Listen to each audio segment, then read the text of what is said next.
Welcome to అమ్మ కుట్టి vlogs. అందరూ ఎలా ఉన్నారు? బాగున్నారా? నేను కూడా బాగానే ఉన్నా.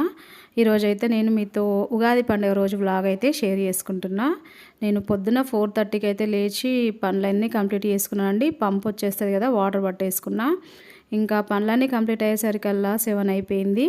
ఇంకా 7కి ఫ్రెష్ అప్ అయిపోయిన తర్వాత దేవుడికి అయితే ఫస్ట్ పూజ చేసేసుకున్నా. నా పెళ్ళైనప్పటి నుంచి అయితే మా ఆయన ఎంత పెద్ద పండుగైనా సరే గుడికి అయితే తీసుకెళ్లరు. అదేంటో నాకైతే ఇప్పటికీ అర్థం కాదు. ఏదైనా అర్జెంట్ అవసరాలైతే నేనుంటే తప్ప కుదరదు అనే వాటికైతే మాత్రమే తీసుకెళ్తారండి. అందుకే నాకు ఎంత పెద్ద పండుగ వచ్చినా సరే ఇల్లే బడి ఇల్లే గుడి అనమాట. సర్లే, ఇదంతా మనకి పూజ చేసుకున్న తర్వాత మా ఆయన ఉన్న పిల్లలు లేచి ఫ్రెష్ అప్ అయిపోయిన తర్వాత పిల్లల్ని తీసుకొని ముగ్గురు అయితే గుడికి వెళ్ళి వచ్చేసారు. ఇంకా వచ్చిన తర్వాతనైతే నాకు హ్యాపీ ఉగాది అని చెప్పి చెప్తుండ్రు. అట్లానే పిల్లలకు కూడా చెప్పేసి ఇంకా షాప్కి టైం అవుతుందని చెప్పి తను వెళ్ళిపోయిన తర్వాత ఇంకా నేను పనులు అయితే స్టార్ట్ చేసుకున్నా. ముందుగా మామిడి ఆకులతో కంకణాలు అయితే కట్టేసుకున్నా. ఇంకా ఉగాది పచ్చడి చేయడానికి అన్నీ రెడీ చేసి పెట్టేసుకున్నా. ఇప్పుడు ఇందులోకి వేప పువ్వు కావాలి కదా, వేప పువ్వు తెంపుదామని చెప్పేసి ఇంటి వెనకాలకు వెళ్ళిన. మనకి ఇంటి వెనకాల పెద్ద వేప చెట్టు ఉందండి, చాలా పెద్దగా ఉంది కదా, వేప పువ్వు అందట్లేదు అని చెప్పేసి నేను గోడ పైనకి ఎక్కైతే వేప పువ్వు తెంపేసి కడిగేసుకొని ఇంకా పువ్వు అంతా తెంపుకొని రెడీగా పెట్టేసుకున్నా. ఇక్కడ మనకి పచ్చడి చేయడానికి అన్నీ రెడీగా ఉన్నాయి. ముందుగానైతే పచ్చడి వేసుకునేది చిన్న బిందె ఉందండి నా దగ్గర. ప్రతి సంవత్సరం నేను దీంట్లోనే చేస్తా. దానికి బొట్లు పెట్టేసి ముందుగా కంకణం అయితే కట్టేస్తున్నా. కట్టిన తర్వాత ఇంకా పిల్లలకి బొట్టు పెట్టేసిన తర్వాత నేను కూడా పెట్టేసుకొని ఇంకా పచ్చడి చేయడం అయితే స్టార్ట్ చేయాలి. మా ఆయననైతే పొద్దున మార్కెట్కి వెళ్ళినండి మామిడికాయ తేయడానికి. అయితే మార్కెట్లో వేప పువ్వు కూడా అమ్ముతారంట. అసలు చెప్పంగానే నాకు కొంచెం అయితే విచిత్రంగా అనిపించింది. ఎందుకంటే మనం చిన్నగా ఉన్నప్పుడు ఎక్కడ పడితే అక్కడ వేప చెట్లు ఉండేవి. ఉగాది పండుగ వచ్చిందంటే చాలు ఫుల్ వేప పువ్వు దొరికేదండి. ఈ జనరేషన్లో చెట్లు అనేది అస్సలు ఉండనివ్వట్లేదు. ఫైనల్గా మన పరిస్థితి ఎక్కడికి వచ్చిందంటే వేప పువ్వు కూడా కొనుక్కోవాల్సిన స్థితికి వచ్చేసింది. అందుకేనండి మనము చెట్లు ఉన్నప్పుడు వాటిని నరికేయకుండా జాగ్రత్తగా కాపాడుకోవాలి. అలా కాపాడుకోనట్లయితే ఇంకా ముందు ఫ్యూచర్లో కనీసం కొనుక్కుందామన్నా కూడా వేప పువ్వు దొరకదేమో. నాకైతే అలా అనిపించింది. మరి మీరేమంటారు చెప్పండి. మీతో మాట్లాడుకుంటూ నేనైతే ఉగాది పచ్చడి అయితే ప్రిపేర్ చేసుకున్నా. చేసిన తర్వాత ఉగాది పచ్చడిని ఫ్రిడ్జ్లో పెట్టేసినాక ఇంకా ఇప్పుడు బొబ్బట్లు వేద్దామని చెప్పేసి నేను ముందుగానే పూర్ణం రెడీ చేసేసుకున్నా.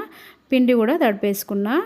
ఇంకా పిండి అయితే చక్కగా నానిపోయింది. బొబ్బట్లు వేసేసి కాల్చుకోవాలి. ఇంకా ఎందుకంటే మా ఆయన మధ్యాహ్నము షాప్ నుంచి వచ్చే వరకు ఇంకా రెడీ చేసామనుకోండి తను కూడా తినేస్తాడు. అలాగే ఈరోజు ఉగాది పండుగ కాబట్టి మా స్మైలమ్మ వాళ్ళ ఫ్రెండ్ వాళ్ళు ఉంటారండి, వాళ్ళకు కూడా బొబ్బట్లు పంపించేయాలి కాబట్టి నేనైతే బొబ్బట్లు అయితే వేసేస్తున్నా. ఈరోజు వంట అయితే ఇంకా స్టార్ట్ చేయలేదండి. ఇవన్నీ కంప్లీట్ అయ్యే వరకల్లా అసలు ఎంత టైం అవుతుందేమో తెలియదు. మనం బొబ్బట్లన్నీ ప్రిపేర్ చేసేసుకొని ఒక గిన్నెలో పెట్టేసుకున్న తర్వాత ముందుగా బొబ్బట్లని దేవుడి దగ్గర పెట్టేసి దండం పెట్టేసుకున్న తర్వాత మా డాడీ దగ్గరనైతే పెట్టేసానండి. మా డాడీకి బొబ్బట్లు అలాగే ఉగాది పచ్చడి అంటే చాలా ఇష్టము. నేను ప్రతి సంవత్సరం చేసినప్పుడల్లా పెడుతూనే ఉంటా. ఉగాదికనే కాదండి, మధ్యలో చేసుకున్నప్పుడు కూడా మా డాడీకి చేసి పెడతా. ఎందుకంటే మా డాడీ లేరండి, అందుకని చెప్పేసి ప్రతిసారి పెట్టడం నాకు అలవాటు. అలాగే ఇక్కడ మా స్మైలమ్మనైతే వాళ్ళ ఫ్రెండ్ వాళ్ళకి ఇవ్వటానికైతే వాళ్ళ డాడీతో కలిసి వెళ్ళిపోయింది. ఇంకా పిల్లలు కూడా నేను చేస్తున్నప్పుడే వేడివేడిగా ఉన్నప్పుడే తినేసిర్రు, ఆకలి అవుతుందని. ఇంకా మా ఆయన వచ్చిన తర్వాత తను కూడా పెట్టేసిన, తను కూడా తిని వెళ్ళిర్రు. ఇప్పుడు నేనైతే టేస్ట్ చూస్తా ఎలా వచ్చిందనేది. ఇంకా నేనైతే బూరెలు మా డాడీ దగ్గర పెట్టేసిన కదా, అదే నేను తింటున్నాను అనమాట. బూరెలు అయితే టేస్ట్ చాలా బాగా వచ్చేసినాయండి, సాఫ్ట్గా ఉన్నాయి. అలాగా నోట్లో వేసేసుకుంటే అట్లా కరిగి పెట్టట్టుగా స్వీట్ కూడా కరెక్ట్గా సరిపోయింది. మనం ఎప్పుడైనా సరే బొబ్బట్లు తింటూ ఇలాగా ఉగాది పచ్చడి తాగితే ఆ టేస్ట్ అనేది చాలా బాగుంటుందండి. ఎప్పుడైనా మీరు ట్రై చేసిర్రా? చాలామంది అయితే బొబ్బట్లు వేరుగా తింటారు, అలాగే ఉగాది పచ్చడిని కూడా వేరుగా తాగుతారు. అట్లా కాదండి, బొబ్బట్లు తింటూ ఉగాది పచ్చడి తాగితే ఆ టేస్ట్ చాలా బాగుంటుంది. మరి నేనైతే ఇలా తింటూనే ఉంటా, ఎందుకంటే నాకు బొబ్బట్లు అంటే చాలా ఇష్టం.